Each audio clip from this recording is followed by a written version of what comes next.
450 కోట్లతోటి కోహెడాలోని పండ్ల మార్కెట్, మిర్చి పండ్ల మార్కెట్ అనమాట. 450 కోట్లు, 178 ఎకరాల్లోని ప్రపంచ స్థాయి ప్రమాణాలతోటి నిర్మిస్తున్నారు అనమాట.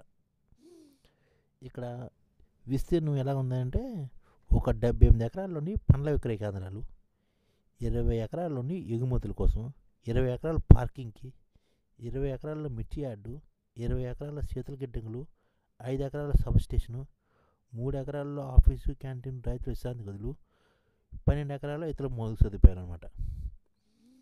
మొత్తం 118 ఎకరాల్లోనే పండ్ల మార్కెట్ అనమాట. మలక్పేట నుంచి తరలి వచ్చిన ఎండుమిర్చి మార్కెట్ కూడా ఇక్కడ నిర్వహిస్తున్నారు అనమాట. కొత్తపేటలోని కొనసాగుతున్న పండ్ల మార్కెట్ స్థానంలో కొత్తపేటలో ఉండింది మనకి ఇంతకుముందు ఇది పండ్ల మార్కెట్. అక్కడ మల్టీ సూపర్ స్పెషాలిటీ ఆసుపత్రి నిర్మిస్తున్నారు కదా, అందుకోసం తాత్కాలికంగా బాటి సింగారం లాజిస్టిక్ పార్క్కి మార్చారనమాట. ఇప్పుడు కోహెడాకి మార్చారనమాట. ఇది ప్రస్తుతం ఈ పండ్ల మార్కెట్లో 340 మంది కమిషన్ ఏజెంట్లు ఉన్నారు. ఇప్పుడు 540 మందిగా పెరిగారనమాట. 14 షెడ్లలోని 50 చదరపు అడుగు విస్తీర్ణంలో ఒక్కొక్క దుకాణం ఏర్పాటు చేస్తుందన్నమాట. అదనమాట ఈ విధంగా ఇక్కడ జరుగుతుంది. కానీ ఇక్కడ అంతా ఐడిఎఫ్ ఈ మార్కెట్ని తన చేతుల్లో తీసుకుంటారన్నమాట. ఇక్కడ కమిషన్ ఏజెంట్లకి వాళ్ళ యొక్క గ్రూపులు అయిపోయి రైతులకి సరిగ్గా డబ్బులు రాకుండా చేస్తారన్నమాట. దాన్ని నివారిస్తుంటారన్నమాట.